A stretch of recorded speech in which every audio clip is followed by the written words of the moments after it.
Tuan-tuan, apa yang menyebabkan tuan-tuan ni mata terbeliak?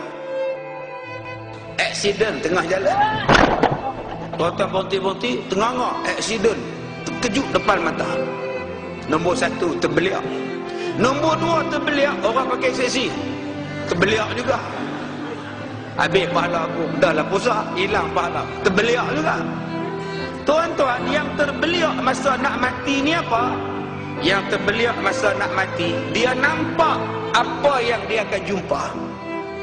Dia tengok apa yang dia akan jumpa dalam kubur, apa yang dia akan jumpa dalam neraka. Dia tengok apa yang dia pernah buat dalam dunia, Allah tunjukkan masa dia nak mati.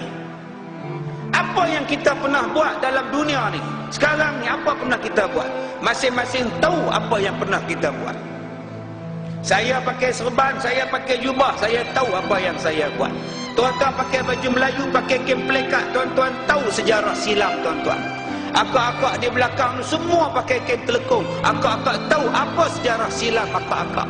Sebelum mati Allah tunjukkan balik, mata terbeliak, nganga mulut, dada berombak. Dalam hati kata, yang ni pun tunjuk, yang ni pun aku tunjuk. Doa, dada ni kencang, mukbak takut.